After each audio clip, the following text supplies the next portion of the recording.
institución sin fines de lucro incorporada por la resolución 0020 del año 2009, que tiene como misión promover en la ciudadanía la concienciación, sensibilización y prevención e investigación de la violencia intrafamiliar y de género.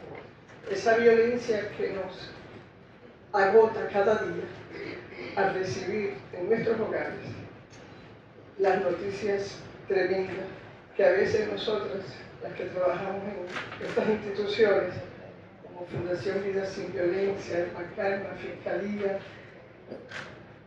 nos preguntamos, pero ¿ha valido la pena este trabajo de tantos años? El PACAN con más de 20 años, la Fundación con 14 años, y después, sí,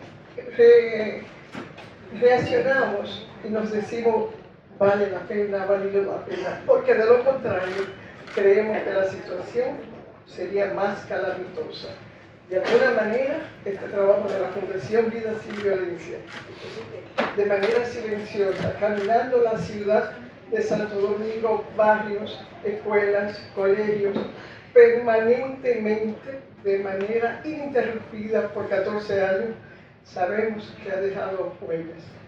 No las que quizás esperamos, pero sí porque lo sabemos por la reacción de las personas, los padres, los maestros y los mismos estudiantes ante sus respuestas y los encuentros interactivos que tenemos con ellos, y sabemos que cada uno ha servido y seguirá sirviendo de portavoz a estas labores que no son fáciles y que lo sentimos con gran satisfacción, todo el grupo de la Fundación, por la labor que realizamos.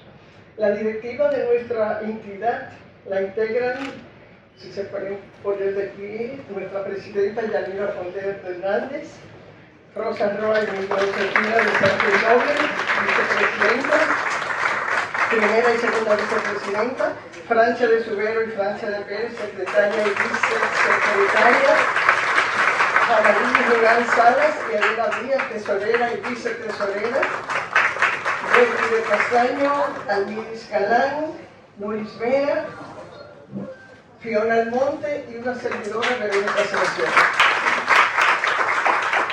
Locales, así como compañeras, fundadoras y colaboradoras que han estado estos 14 años colaborando permanentemente con nosotros. Damos gracias a Dios por permitirnos reunirnos y por la presencia de cada uno de ustedes. En la presentación, resumen ejecutivo del estudio cualitativo, situación de la niñez y adolescencia huérfana de feminicidios del año 2022. Este es un estudio que costó trabajo hacerlo porque requería de mucha voluntad de nuestra presidenta, de nuestro asesor, don Manuel Hernández Peñero, aquí presente, de cada una de la directiva para enfocarnos en lo que queríamos.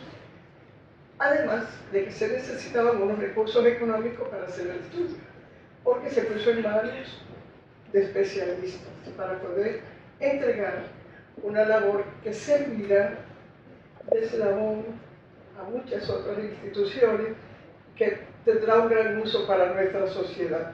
Por eso debo agradecer y siempre me siento orgullosa de pertenecer a esta institución con nuestra presidenta que hizo hincapié todo su esfuerzo para presentar este trabajo que sabemos que será bien recibido por la sociedad y que ayudará mucho con las estadísticas. Nosotros queremos saludar la presencia del excelentísimo señor embajador de la India, Ramón Abagani, la reconocida investigadora Tahira Vargas, que es nuestra consultora invitada en el día de hoy. Bienvenida. Todo su equipo de colaboradores en su trabajo de investigación, la destacada pintora y escritora Amaya Salazar. Bienvenida. Las magistradas Rosanda Reyes, Araceli Peralta, magistrado José Manuel Hernández Pereira, asesor permanente guía y amigo de esta fundación. Yendalina Tatén, del Ministerio de la Mujer, Magali Caral, Profamilia, que está aquí con nosotros, Yanira Lara, PACAN, esa institución que trabaja también muy de la mano con nosotros. Iluminada González, del Poder Judicial, la doctora Josefina Lunas, y en el transcurso del evento iremos mencionando algunas personas que han seguido llegando. A continuación, invitamos a nuestra presidenta, Yanira Funder Hernández, con sus palabras de bienvenida y de presentación de este maravilloso instrumento que hoy ponemos en la mano de ustedes. Gracias. Y todas, les doy una cálida bienvenida en nombre de la gran familia de promotora de paz que constituye la Fundación Vida Sin Violencia, a la presentación de este resumen ejecutivo del estudio cualitativo, situación de la niñez y adolescencia de los huérfanos del año 2022. Para mí y para todo el equipo de la directiva es una gran alegría la presencia de ustedes, porque tenemos en común que todas y todos, grandes profesionales que admiramos mucho, somos sensibles a lo que son los huérfanos de la violencia, los feminicidios. Lamentablemente, en nuestra nación no existen unas estadísticas oficiales actualizadas sobre el registro de huérfanos de feminicidios por parejas o exparejas anualmente.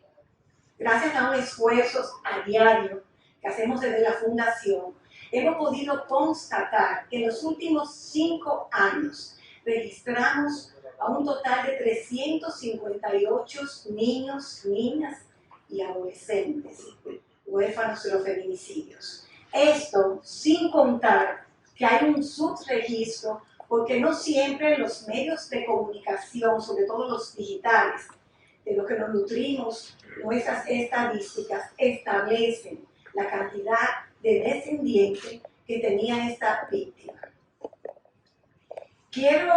Recientemente, quiero compartir con ustedes una frase anónima que leí recientemente y que quiero motivar a ustedes a la reflexión. Esa frase dice: si desde el inicio nos contaran que en la infancia se define la salud mental de un adulto, entonces trataremos con mayor amor el alma de los niños y las niñas. Volviendo a las estadísticas, le digo que lamentablemente al día de hoy, en este año, la Fundación Vida Sin Violencia registra 9 feminicidios íntimos, de los cuales ya tenemos 4 huérfanos. Y no estamos hablando de cifras frías, estamos hablando de mujeres con derecho a una vida libre de violencia, de mujeres con hijos e hijas, de mujeres con sueños, con proyectos de vida. No son cifras, son seres humanos que merecían la vida.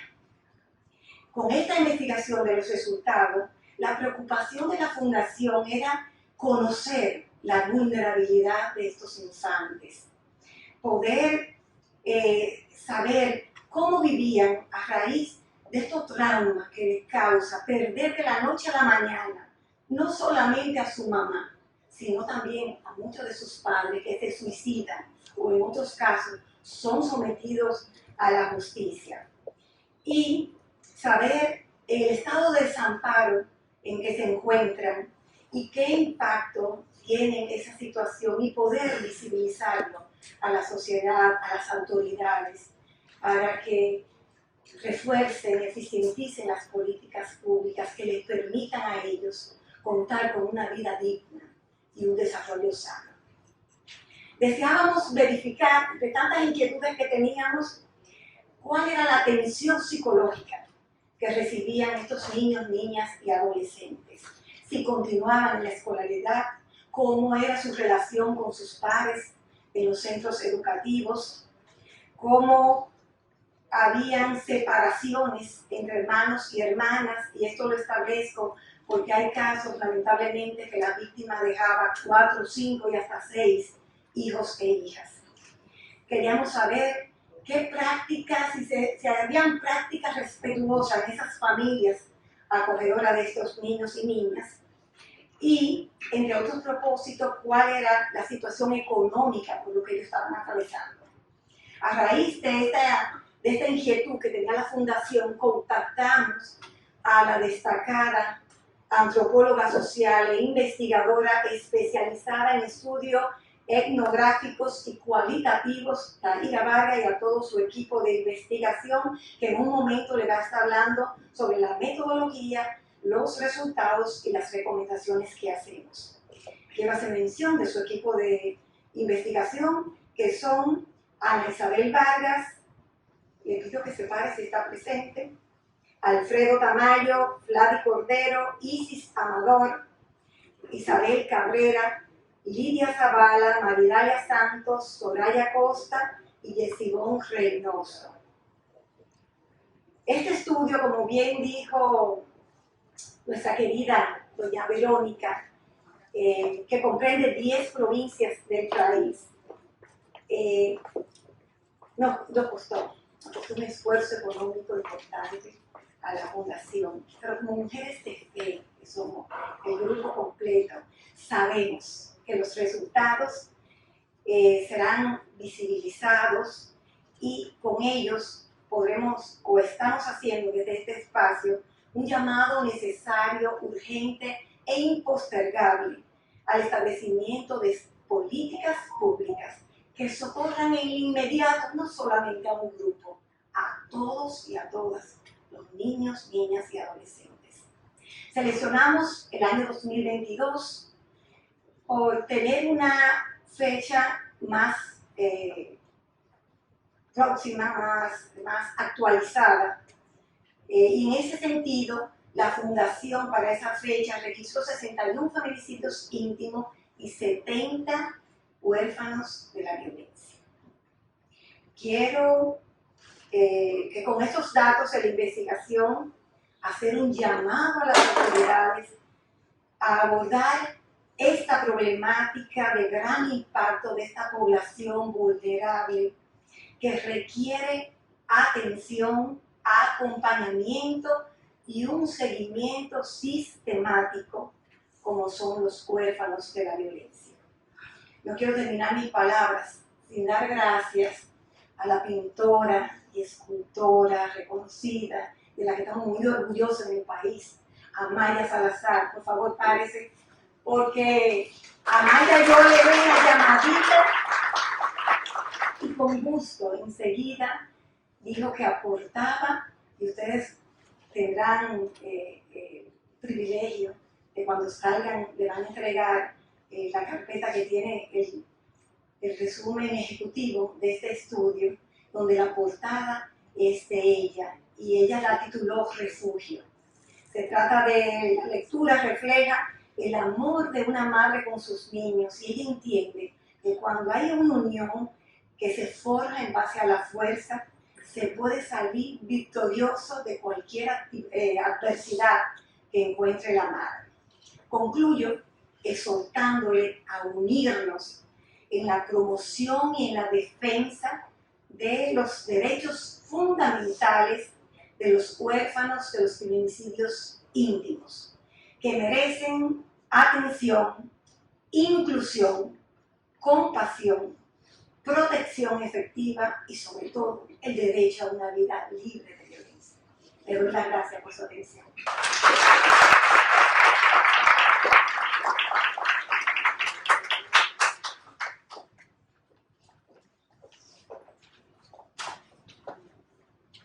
Sí, los agradecimientos a nuestra presidenta Yanira Fonteros Hernández con sus palabras, con un pequeño enfoque sobre esta labor realizada y sus resultados, que más adelante veremos ampliamente. Queremos saludar también la presencia del doctor Luis Reyes, que está aquí con nosotros. De Alvarado son los amigos permanentes. Esos son amigos que están ahí y que Yanira sabe que a una llamada siempre dicen sí. Están laborando y colaborando permanentemente con cada uno de los encuentros que hacemos con jóvenes, niños y jóvenes estudiantes en escuelas públicas y privadas. Gracias por la colaboración. Este es un trabajo de equipo. La Fundación Vida Sin Violencia tiene una excelente directiva, pero siempre de la mano de los psicólogos y a veces psiquiatras, que son los especialistas en los temas que tenemos que tratar cuando se trata de violencia, temas que laceran a la sociedad dominicana y que dejan huellas permanentes a veces en las familias y en los hogares. Queremos invitar a la antropóloga social e investigadora doctora Tayira Vargas para que nos informe sobre los resultados y recomendaciones de la investigación que fue solicitada por FUNVIDA. Sabemos que trae un plato fuerte, estaremos aquí muy atentas a escucharla y tendremos a partir de hoy ese documento para poder socializar y compartir con todas las instituciones que trabajan en la misma temática nuestra. Bienvenida, doctora.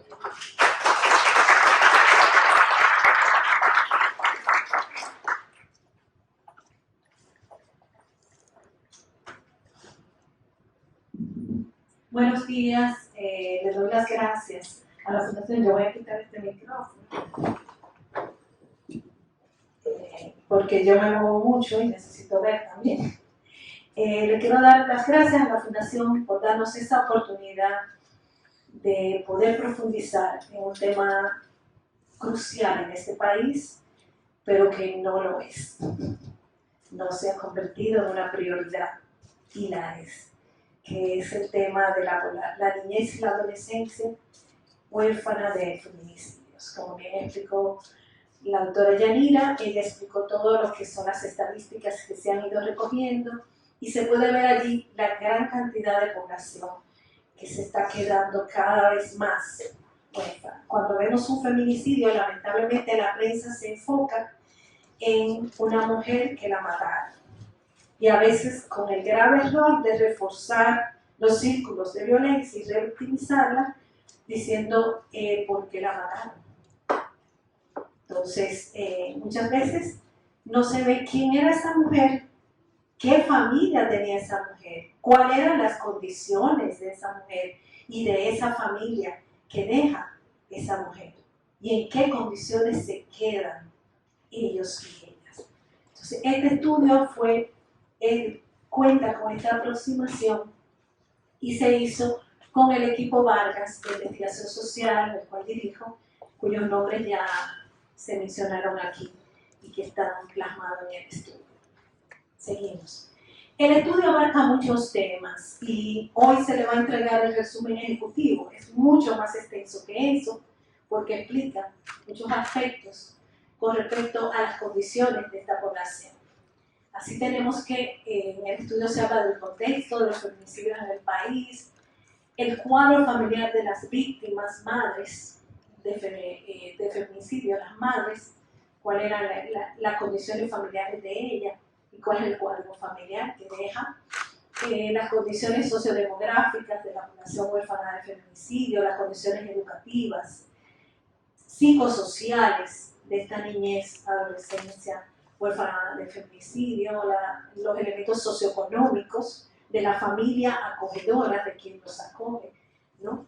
El contexto sociofamiliar de la población infantil y adolescente, la niñez y adolescencia huérfana vista como sujeto de derechos. ¿Qué pasa con esa condición de derecho? ¿Qué pasa con ese respeto a los derechos de la niñez y adolescencia huérfana? Los servicios de acompañamiento, protección y apoyo que reciben de las instituciones del Estado y de ONGs y organizaciones comunitarias, las percepciones sobre la violencia de género que tienen los actores que se vinculan a esa población, tanto desde las familias acogedoras como los centros educativos y los líderes comunitarios, las conclusiones y recomendaciones. Hoy solamente vamos a decir, a grandes rasgos, los resultados que tocan varios de estos aspectos, pero de manera muy general. Seguimos. Con respecto al enfoque metodológico, seguimos. Tenemos primero que es un estudio cualitativo. Los estudios cualitativos sufren de ser poco valorados porque la gente siempre espera estadísticas, pero las estadísticas no explican condiciones, ni explican causas, ni explican el efecto de los procesos. Solo dicen la magnitud de un problema. La ventaja de los estudios cualitativos es que tú puedes profundizar sobre la situación y la desventaja es que tú te tienes que integrar, insertar en esa realidad. Y eso fue lo que pasó. Nosotros contamos con que el equipo pudo integrarse e identificar las familias y desde la convivencia, desde la relación e interacción con esas familias y con los niños, niñas y adolescentes, obtener la información que se plasma en el estudio. Y así, perdón, hacia atrás. Y así hacer lo que fueron las entrevistas, la observación, los diálogos informales.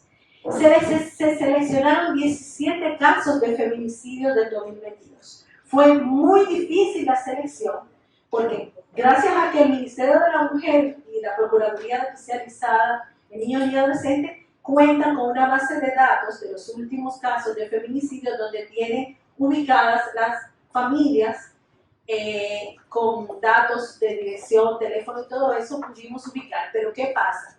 Muchas veces no es necesariamente esa dirección donde estaba ubicada esa familia. Se nos hacía muy difícil llegar a ellos y ellas, y tuvimos que hacer muchos movimientos hacia informantes claves para poderlos ubicar e incluso ir a las comunidades a través de los líderes y tratar de ver cómo ubicábamos a esos casos. O sea, la ubicación del caso en sí fue difícil. Y estos 17 casos se pudieron conseguir a base de haber tocado las puertas del doble de casos de lo que fueron seleccionados y haber conseguido estos. Y con la suficiente disponibilidad para ofrecer información también. En total se hicieron 87 entrevistas que fueron a las familias, a la niñez y adolescencia huérfana, a los centros educativos, a los líderes comunitarios y comunitarias y a las instituciones vinculadas a esos niños, niñas y adolescentes. Las provincias donde se trabajaron fueron Montecristi, Valverde Mao, Santiago, Duarte, Peravia, La Altagracia, San Juan, San Cristóbal, Gran Santo Domingo y Distrito Nacional. Como ven, cubrimos provincias tanto del Cibao, Santo Domingo, el este y el sur, en todas las regiones. Pudimos cubrir estas provincias a través de la ubicación de estas familias. Seguimos. Con respecto al cuadro familiar, encontramos que en esos 17 casos, esto es un resumen de un cuadro mucho más extenso que está en el estudio, las edades de la víctima eran entre 22 y 44 años y la cantidad de hijos e hijas consanguíneos de ellas fueron 45 hijos e hijas. Muchas de ellas tenían hasta 6 hijos e hijas, muchas hasta 4, 3, 5, ¿no? Casi todas por encima de los 3 hijos e hijas. Además de esos hijos, dentro de esos hijos consanguíneos, 25 hijos e hijas eran con el victimario y 20 con hijos e hijas de otra relación que ella tenía, de una relación anterior. Hay un dato importante y es que los victimarios que se suicidaron, que fueron un total de 10 de los 17 casos, tuvieron unos 11 hijos e hijas que eran de otra relación. Además de los hijos que tenían con ella, también hijos de otra relación que quedaron huérfanos y huérfanas, pero no se toman en cuenta en los registros de niñez huérfana de feminicidios. Y eso también sufre toda la situación, el impacto de ello. Y 3 de esos hijos e hijas fueron criados por la víctima, que no eran hijos de ella, pero sí eran hijos de él. Y un hijo, una hija que era de crianza, que ella estaba criando, pero que no era necesariamente su hija consanguínea. Seguimos. Esto nos muestra la complejidad del contexto familiar de lo que pasa en los feminicidios, después, ¿no? Todo un contexto familiar muy amplio, muy complejo, donde entran múltiples relaciones en ese sentido. La niñez y adolescencia huérfana de feminicidios encontramos que a nivel educativo responden a diferentes patrones. O sea, hay quienes están estudiando en la escuela y los que están estudiando en la escuela están en primaria, en secundaria y quienes están en estudios universitarios. Sobre todo la población femenina, no así la masculina. Ahora, hay que reconocer que la mayoría era masculina. Cerca de un 55% era masculina. O sea, eran niños y adolescentes. Y muchos estaban fuera del sistema educativo. La exclusión del sistema educativo lo encontramos en dos perspectivas. La exclusión de los niños y adolescentes, porque se convierten en niños problemas, porque son violentos, los que son de sexo masculino, y la escuela no sabe manejar esta situación. Esto la venimos viendo de hace mucho tiempo, la falta de herramientas pedagógicas para manejar la problemática de masculinidad que trae esta población, esta niñez, y más en el caso de haber sufrido una situación de feminicidio, de haberle matado a su madre y probablemente su padre suicidado. Son víctimas de bullying y de discriminación en el centro educativo por sus padres, eso también provoca la deserción. Algunas de las niñas adolescentes que se casan y también son sacadas de las escuelas, esto lo sabemos, ¿no? Que las sacan, aunque digan que no las sacan, de alguna manera las sacan, ¿no? De manera implícita. Las casas herramientas que existen en los equipos de orientación y psicología de las escuelas para manejar los casos, reconocido por ellos y ellas, que fueron entrevistados, ¿no? Que no tienen herramientas para trabajar esos casos, no manejan los protocolos, no manejan cómo darle seguimiento y muchas veces no ven, no están suficientemente sensibilizados sobre la problemática. Y las escuelas se convierten en espacios de revictimización de estos niños, niñas y adolescentes. A nivel socioeconómico encontramos altas condiciones de vulnerabilidad, donde faltan necesidades básicas de alimentación, de agua potable, precarias condiciones de la vivienda, falta de fuentes de ingresos estables en las familias que acogen a estos niños, niñas y adolescentes, pero que son familias pobres. Y como la madre era la fuente principal de ingresos, pierden esa fuente de ingresos, ¿no? Y esa fuente de ingresos que significaba no solo para sus hijos ella, sino también para su familia materna o su familia paterna, ¿no? Que son los que los acogen a ellos, ¿no? Y entonces encontramos muchas abuelas que no tenían trabajo y que no tenían fuente de ingresos, que era su hija que se la daba, ¿no? Y que son las que acogen a esta población. Y condiciones sociofamiliares, hay que destacar que las familias de acogida son la mayoría de la familia materna, pero hay varias familias de acogida que son de la familia paterna. Entonces, en la familia paterna tenemos del hombre que se suicidó o que está prófugo, porque hay casos de que están prófugos o que están encarcelados, pero también casos de hombres que eran padres, que son padres de niños y niñas que no fueron el victimario, como dijimos anteriormente, y que se hacen cargo de esos niños y niñas, aun cuando eso significa conflictos con la familia que tienen al momento de suceder el caso.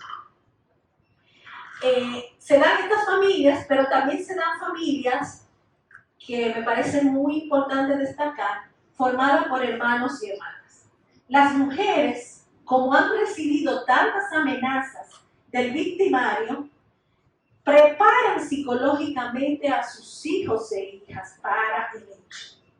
Prevén que van a ser asesinadas. Yo me engranojo de pensar. O sea, ellas prevén que van a ser asesinadas porque ya han recibido suficientes amenazas. Y han hecho denuncias y han tenido órdenes de alejamiento y como quiera siguen sintiéndose en riesgo. Entonces le dicen a sus hijos e hijas que en caso de que la vayan a matar, que la van a matar, incluso le afirman, como dicen ellos y ellas, que la van a matar, ellos y ellas, los mayores deben hacerse cargo de los menores.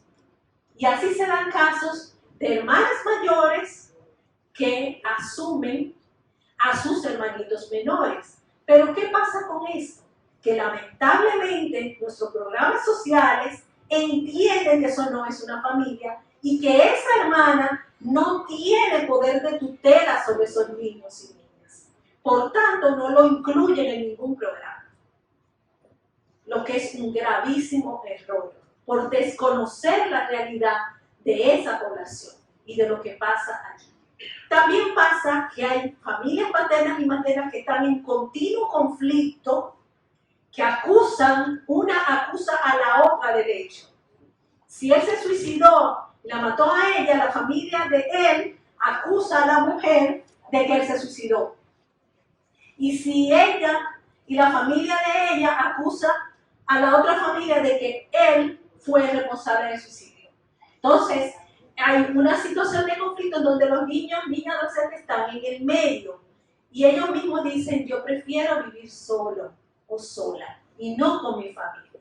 Porque, y eso fue una declaración sumamente interesante, mi madre y mi padre fueron buenos conmigo y yo quiero seguir viéndolos como buenos. Yo quiero seguir pensando en mi madre y en mi padre como dos personas que fueron buenos padres y buenas madres. Independientemente de que mi papá haya matado a mi mamá y se haya matado, fue un buen padre. Y yo no quiero seguir oyendo a mi abuela diciéndome que es un asesino, que es un criminal, que no sé cuánto, ni oyendo la otra parte. Entonces, ¿cómo muchos de ellos deciden vivir solos ante esta situación? Por el mal manejo que tienen las familias en los casos, ¿no? Y por la manera en que manejan toda la culpabilización. Porque uno de los problemas que tenemos en el manejo del tema de la violencia de género es en buscar culpables. Y los culpables casi siempre apuntan hacia la mujer. Y eso tiene secuelas en los hijos y en las hijas, ¿no? Seguimos. En términos psicosociales, ya hablamos de la preparación de la madre sobre la muerte. Estos niños adolescentes, si bien existen instituciones y organizaciones que cuentan con programas para esta población, existe un sistema de protección de la niñez, existe en el programa Supérate, hace poco iniciaron un programa para esta población. El Ministerio de la Mujer, que lo que hace básicamente es un registro de esta población y tiene algún personal en las oficinas de los municipios y no es suficiente, porque lo que necesita esta población es seguimiento. Y muchas veces lo que reciben son 2 o 3 visitas, 2 o 3 veces que son chequeados o chequeadas en un proceso terapéutico, y las personas que están aquí, que son terapeutas, saben que eso no es suficiente para un niño, niña, adolescente, que le mataron a la mamá y que el papá se suicidó y la mató, con todo lo que eso significa. Entonces, no es suficiente lo que reciben. Y muchas veces las familias se sienten desamparadas porque no reciben acompañamiento, nadie los visita, no tienen dinero para los libros porque los niños van para la escuela y no hay quien les compre los libros. Los sacaron de la escuela y tuvieron que ponerlo en un colegio porque le hacían bullying en la escuela pública, pero ese colegio no lo puede pagar, entonces el niño no puede seguir en ese colegio. No cuentan con los recursos para seguir y no tienen quien les resuelva el problema. O quienes van a resolver el problema porque lo escribieron en el programa Supérate, no han dado todavía respuesta al momento del estudio. Un elemento también es el tema de la separación. La separación de los hermanos y hermanas es terrible para esos niños, niñas y adolescentes, porque van a una familia nueva, pero encima no estoy con mi hermano ni mi hermana, ¿no? Me separan. Los separan porque no cuentan con recursos para abrigarlos a todos, acogerlos a todos y todas. Entonces, pero esa separación tiene un impacto psicosocial en esa población.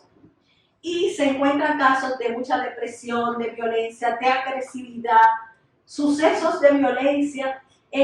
Muchos observaron la violencia, muchos observaron la situación, incluso algunos intervinieron y agredieron al padre en el momento del hecho, porque estuvieron viendo el hecho, ¿no?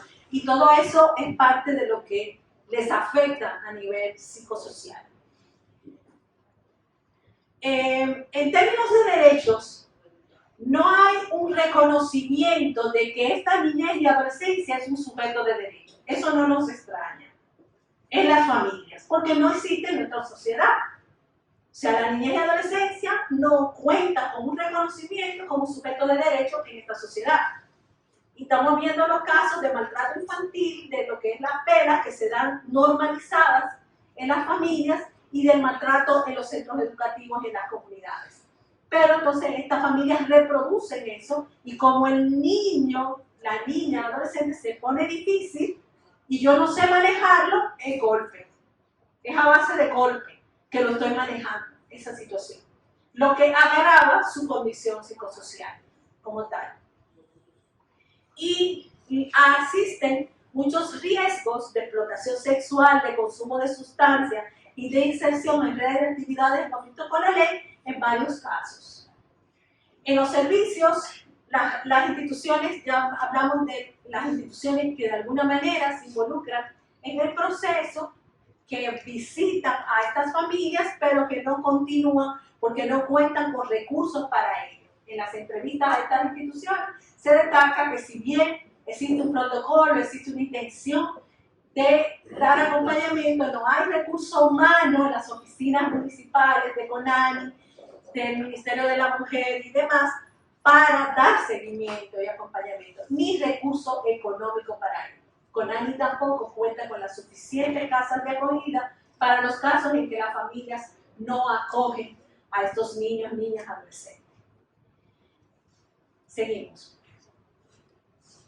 Entonces, a nivel de las conclusiones generales, entendemos primero que la respuesta a esta población debe ser inmediata por parte del Estado. No debe ser para dentro de 6 meses ni para dentro de un año, como está ocurriendo. Hoy están con su mamá, con su madre y mañana ya no está.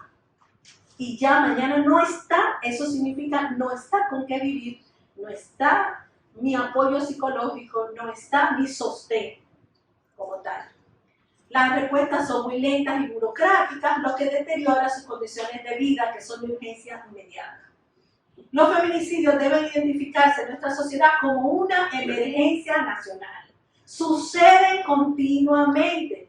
Si en un mes, el primer mes del año, ya tenemos 9, ¿cada cuántos días sucede? Entonces sigue sucediendo y nadie interviene en prevenirlo. Perdón, 2 días y medio. 2 días y medio. Entonces, y sucede y se queda esta población huérfana y se va engrosando esta población huérfana que ya suma más de 300 niños, niñas y adolescentes. Y lo grave del caso es que a las mujeres las asesinan. A veces ellas piden ayuda en el momento en que la están matando y nadie interviene. Se ponen a grabar con un celular lo que está pasando y no hay una intervención para evitar esa situación. Que los mismos niños, niñas, adolescentes dicen que si hubiese el vecino, la vecina, la persona que vio el hecho haberse intervenido, quizás se hubiera evitado. Hay muchos hombres que los mismos feminicidas les cuentan que van a matar y no hacen nada para parar el hecho. Entonces esta sociedad no para el hecho, no lo evita, lo normaliza y muchas veces entiende que esa mujer necesita ese castigo. Eso es lo grave del caso y eso es lo que tenemos como sociedad ante el feminicidio. El feminicidio es el final de un suceso de violencia generalizada en el que está involucrada toda la sociedad. Su aumento está vinculado al incremento de la violencia social intrafamiliar y al fortalecimiento del machismo. El machismo se fortalece todos los días en este país. Todos los días en las redes sociales, escuchamos y vemos las expresiones machistas. En vez de ir disminuyendo, va en aumento. ¿Y eso qué significa? Más feminicidios, más violencia contra la mujer. E incluso instituciones que no quieren reconocer la violencia de género, porque no existe el género, porque no existe la violencia de género, porque no existe el feminicidio. Y eso es más grave aún, porque ni siquiera le vamos a poner atención al problema, de lo poco que la atendemos. Seguimos. Recomendaciones. Necesitamos hacer visible esta realidad. Necesitamos de programas en cada municipio, en toda la provincia, con equipos multidisciplinarios que ofrezcan servicios de acompañamiento psicológico sistemático por un periodo de 2 años, no 3 visitas ni 2. Procesos de coordinación intersectorial entre las instituciones del Estado, ¿no? Entre el Ministerio de la Mujer, CONANI, la Procuraduría de Niños, Niñas y Adolescentes, el programa Supérate y el Ministerio de Educación, que tiene un rol muy importante, pero no lo asume. Lograr que los centros educativos tomen en cuenta la realidad de los casos en su interior y promuevan la eliminación de prácticas de expulsiones por uniones tempranas, por embarazos o problemas conductuales. Generar que los subsidios del programa Supérate lleguen a todas las familias y a toda la población huérfana. Lograr que la población infantil y adolescente en orfandad tenga un seguro médico de zonas. Hay niños que su padre tenía un seguro médico y lo pierden porque el padre se suicidó. O tenía una tarjeta de Supérate y pierden ser beneficiarios porque su padre se suicidó, ¿no? Instituir que las instituciones del Estado como empleomanía de hombres feminicidas que cometen suicidio ofrezcan pensión, seguridad social y salud a sus hijos e hijas, tanto aquellos que cometen el feminicidio y que están presos o se suicidaron, como para las víctimas. Las instituciones del Estado. Hay un elemento que se destaca en este estudio, y es que más del 65% de la población del hombre feminicida proviene de los cuerpos de seguridad del Estado. Militares, policías y seguridad. Eso se va a agravar porque estamos como Estado fortaleciendo el sistema de seguridad con esa disposición que se acaba de dar. O sea, son muy importantes los cuerpos de seguridad y van a tener todo el poder de intervenir en nuestras vidas. Entonces ya ustedes se imaginan lo que eso significa para esta sociedad, cuando ellos están asumiendo el rol de agresores principales en los feminicidios. Y no hay procesos de frenar eso en esas instituciones. Hay casos del policía que mata, que primero hiere y con el arma de reglamento lo que hacen es que le quitan el arma de reglamento y no lo cogen preso, no hay consecuencias y después el tipo mata a la mujer. Integrar las intervenciones sociales dirigidas a familias acogedoras con articulación de sus comunidades y tejido social vecinal, con procesos de capacitación. Tenemos que trabajar la comunidad para que haya sensibilidad hacia la problemática, prevención e intervención, y no la exclusión de esos niños, niñas y adolescentes.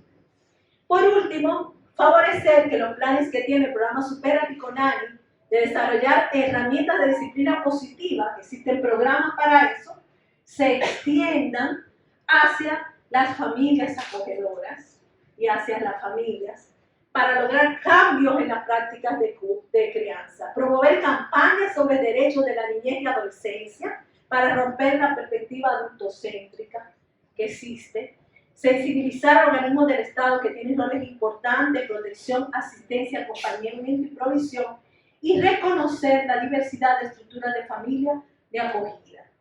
No podemos seguir manejándonos con familias clásicas, existen estos modelos de familias que necesitan intervención. Muchas gracias.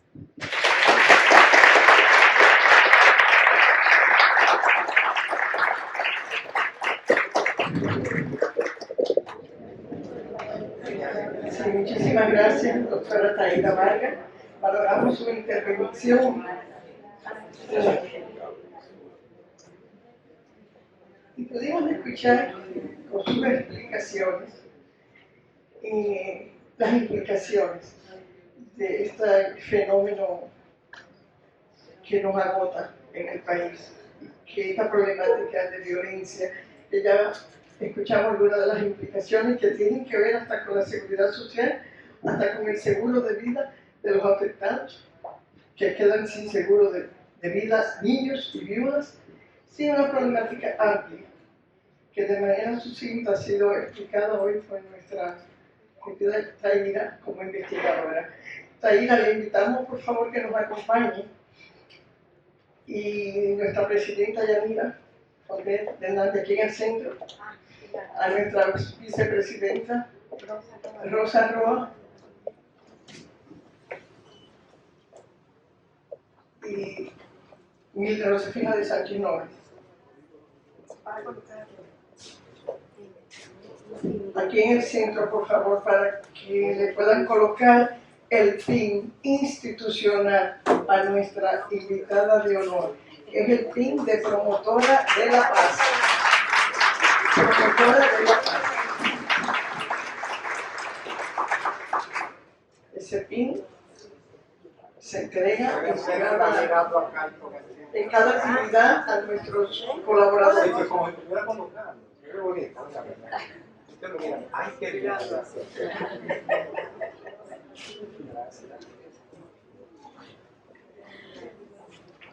Sí, muchísimas gracias también. Gracias, Taira.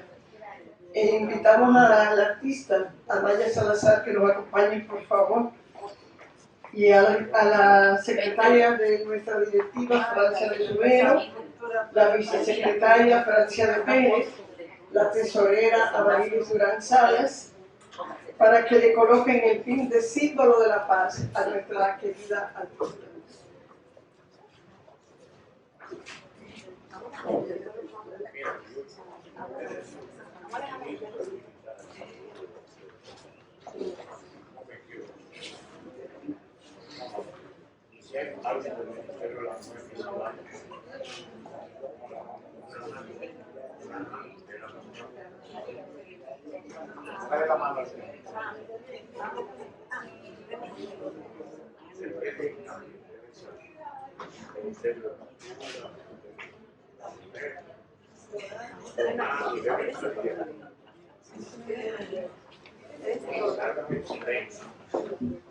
Colocando el pin de la paz.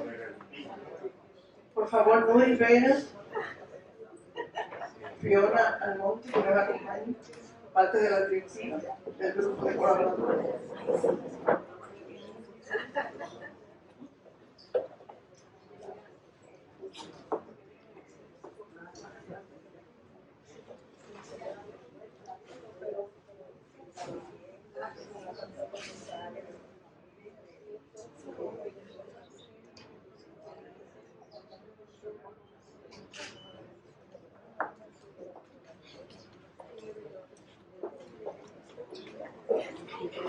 Saludamos también la presencia de Marta Olivares en representación de nuestro Club Rotario Santo Domingo Bellavista, María de los Ángeles Romero, Federación de Mujeres Empresarias, también su presidenta María Morán,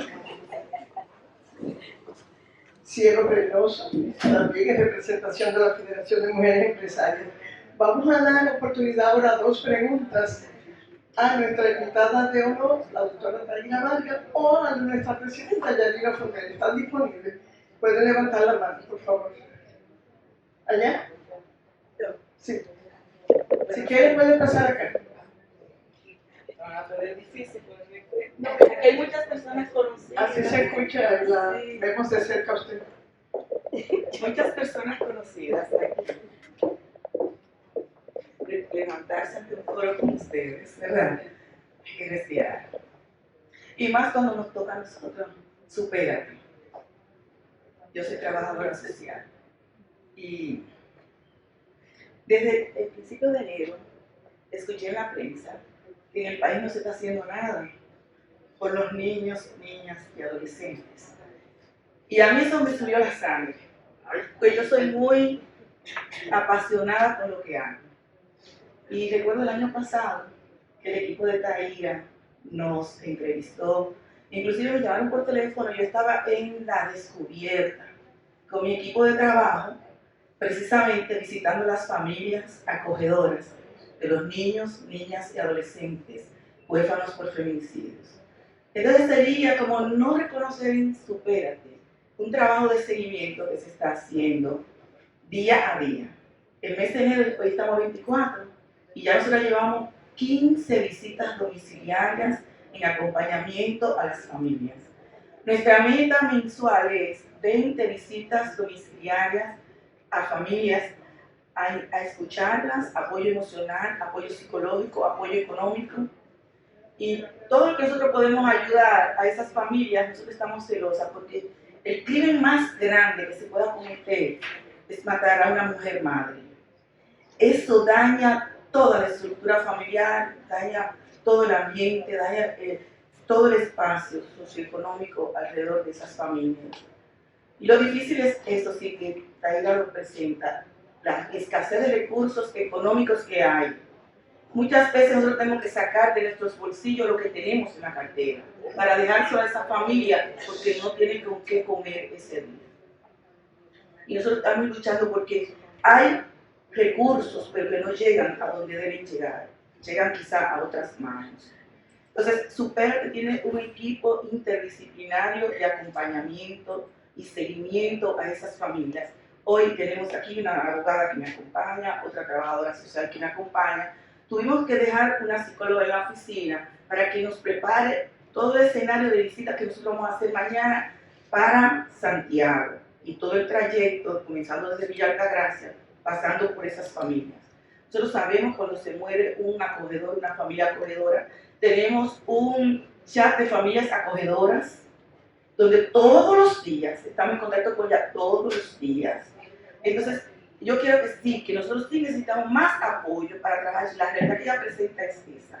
También nosotros como institución es un reto porque hay que seguir haciendo investigaciones y de tipo cualitativo, pero también se pueden añadir las cuantitativas. Nosotros tenemos registradas 348 familias que nosotros le damos seguimiento, ¿verdad? Nosotros tenemos los teléfonos de ellos, tenemos sus direcciones, tenemos todo. Nosotros hicimos entrega de algunos regalos navideños y a los que no vinieron a la actividad de Santo Domingo, nosotros estamos llevando a las regionales.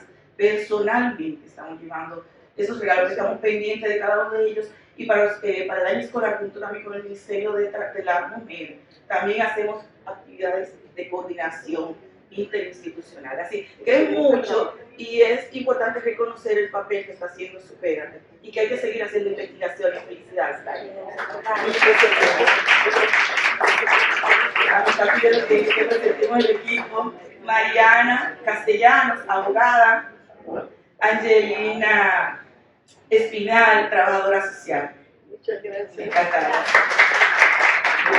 Muchas gracias. ¿Alguna otra pregunta, intervención, sugerencia? Una pregunta más. Teníamos dos preguntas. Sí. Creo que lo puedo hacer de aquí también. Claro. No sé si está en el estudio, solo saber si hay movilidad de la familia. Si, por ejemplo, el feminicidio ocurre por Sufrita y por el bullying, por lo que pasa en los barrios, se tienen que mudar los niños a la Romana. Si salen del estudio, si hay tal.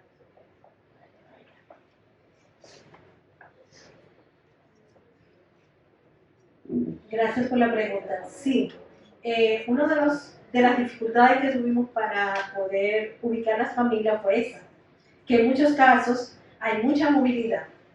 Movilidad de la familia, movilidad del niño, de la niña adolescente que estaba viviendo en Guachupita, pero termina viviendo en San Pedro, termina viviendo en San Juan, termina viviendo en Mao, en Montecristi, porque la familia acogedora tiene que moverse.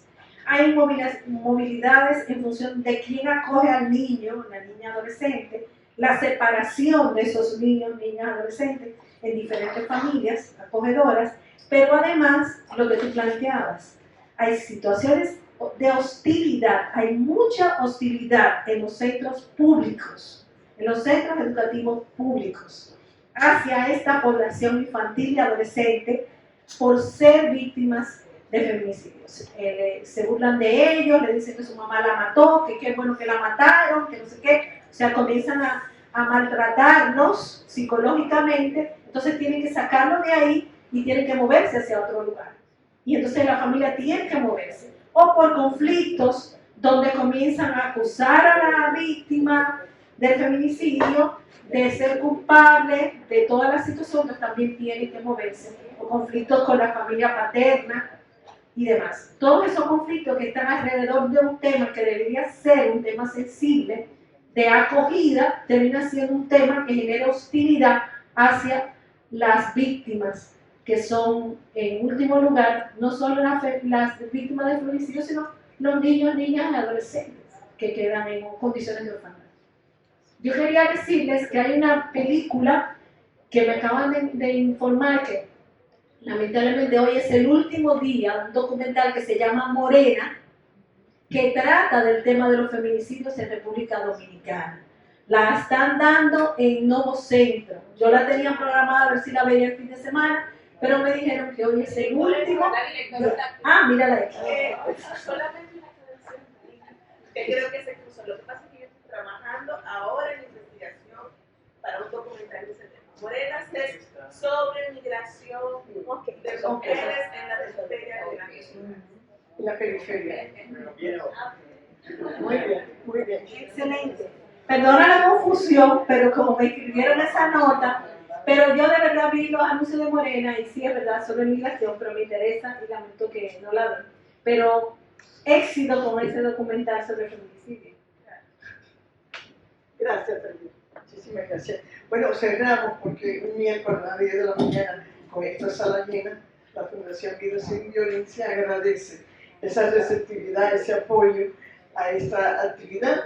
Nuestra presidenta Yanira Funes Hernández nos invita a un brindis y a compartir ahora un poquito más de cerca. Muchísimas gracias.